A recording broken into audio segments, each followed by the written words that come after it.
So what is going on in Lotus Sutra chapter 9, titled The Assurance Given to Those Trained and Still in Training? In this chapter, like other chapters, earlier chapters in 3, 4, 6, and 8, Shakyamuni gives an assurance of Buddhahood to his disciples, including his attendant Ananda, to his disciple and own son Rahula, and to 2,000 Shravakas who are still in training and who have completed their training. So this assurance implies that something extraordinary happens to your life in this present lifetime. So the assurance of Buddhahood is your spiritually ecstatic moment of discovering your true self. This is your moment of an encounter with the innermost truth about your life. Ultimately, the Lotus Sutra is talking about you. This is what I want you to go experience in this video. Today, we're gonna do two things. First, being aware of what is special about chapter 9 on the assurance of Buddhahood. Second, peeking into the experience of assurance by following the Lotus Sutra narrative in chapter 9. I want you to make sure to check out both of these points because it helps you imagine and feel the assurance of your Buddhahood. That's exactly what this video is all about. Here's a typical Lotus Sutra narrative about the vow you made in the remote past and forgot in the present life. Long ago, you dreamed about being born to be a Bodhisattva in distant future. So you made that vow.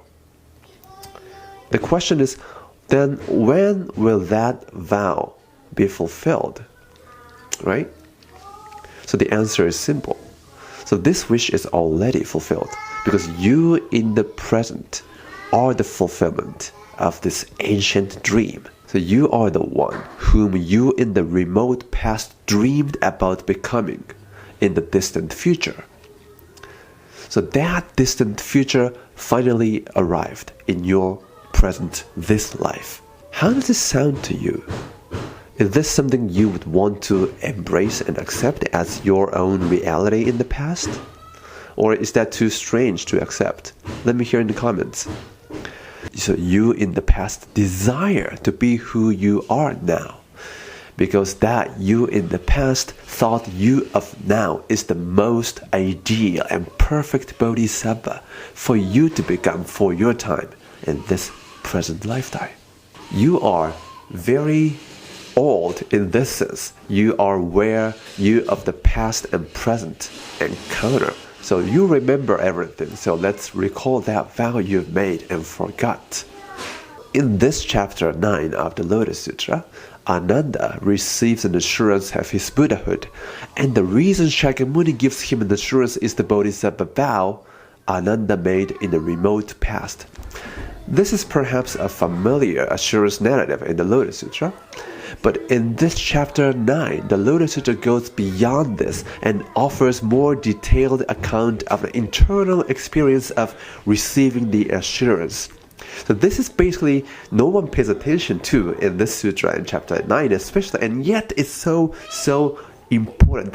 That's what I want to focus today. So what I want you to do is to imagine and experience how it would feel to receive and embrace an assurance of Buddhahood if it is given to you. In chapter 9, the Buddha Shakyamuni's attendant Ananda received an assurance of Buddhahood. Ananda was the Buddha's cousin. Over the 30 years, he was very close to Shakyamuni and heard his teachings many times. He's known as a disciple with compassionate care. He was kind and considerate toward the Buddhist practice of women. He was supposedly the one who contributed towards creating a new rule of Sangha that welcomed female practitioners. In this chapter, Shakyamuni says to Ananda, "In a future lifetime, you will become a Buddha called King of Unhindered Wisdom, vast as mountains and oceans, Tathagata. You will teach and transform bodhisattvas equal to 20,000 million times the number of the sands of the Ganges, causing them to attain supreme perfect awakening. The merits of this Buddha will be unanimously praised and extolled by Buddha Tathagatas of all directions, equal to immeasurable thousands of millions of times the number of the sands of the Ganges." This is the breathtaking moment for Ananda.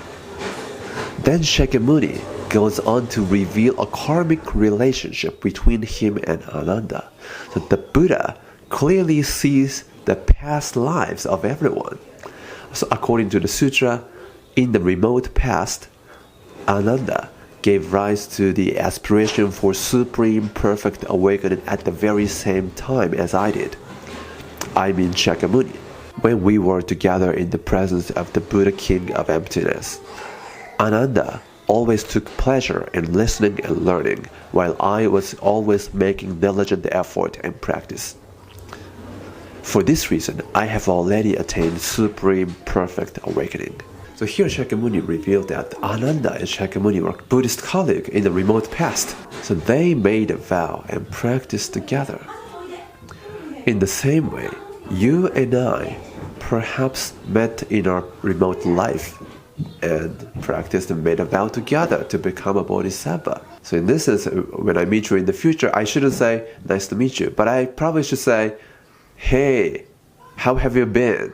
Long time no see you. How's your Bodhisattva practice going? That's what the Lotus Sutra probably would say, right?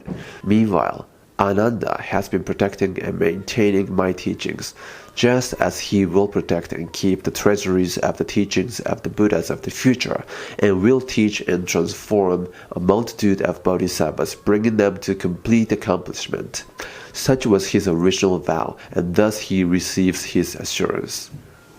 It is interesting, Shakyamuni talks about Ananda's past and the future, and thereby transforms the meaning of living the life of Ananda of the present. In the Lotus Sutra, awakening means seeing your present from the viewpoints of the remote past in which you made a vow to become a Buddha, and the remote future in which you will become a Buddha. This is very interesting. Distant context of the past and the future that sandwich the present is revealed. So this reveals the unexpected meaning of what it truly means to live a life as you in the present. So you in the present is like ham and tomatoes, sandwiched by buns of past and the future. And to fully taste it, importantly, you need them all. You need all the past, present, and the future. That's the meaning of the embracing assurance of Buddhahood. Going back to the chapter, as soon as Ananda received the assurance of Buddhahood from Shakyamuni, something extraordinary happens to him. So this is a rare depiction of an internal experience that you don't want to miss. So the sutra says, he, Ananda, was overjoyed to gain something he never had before. At once, here's an important passage, he suddenly remembered the treasuries of the teachings of immeasurable thousands of millions of Buddhas of the past, fathoming them without hindrance as if he were hearing them at that moment, and he also recalled his original vow. Please be aware that the sutra says Ananda remembered the treasuries of teachings of Buddhas of the past, right? But a minute ago, we saw that Shakyamuni said about the present life of Ananda, who has been protecting and maintaining my teaching. So that was about past and present. And in the future life, he will, as the sutra says, protect and keep the treasuries again of the teachings of the Buddhas of the future. So now the future dimension kicks in. Alright, so what's going on here? In the past, as a colleague of Shakyamuni, that's one, right? And in the future, as a Buddha, that's second. And the third, in the present, as Ananda. In all of these three times, he's always protecting and maintaining the teachings of the Buddha. Ananda has been protecting and maintaining the Dharma from the beginningless past toward the endless future. Now he knows what he has been doing and what he will be doing. Knowing the vast context of time in this sense helps him conclude how he should live his present life, the true purpose and the meaning of his present life. So this is the breathtaking awakening moment of Ananda. So here are questions for you that I want you to think about. What if you were Ananda in your past life? What if everything about the past, present, future of Ananda is the hidden and yet the vast contextual reality about your true life? How would that alter the picture of who you are today? How would it change the meaning of having to face, for instance, like some struggles you are having in your everyday life? Then in the chapter, Ananda responds to Shakyamuni and speaks in verse. How extraordinary is the world-honored one who enables me to recall the teachings of innumerable Buddhas of the past as if it were hearing them today. I now have no more doubt and steadfastly abide in the Buddha way. As a skillful means, I serve as his attendant, who protects and keeps the Buddha's teachings.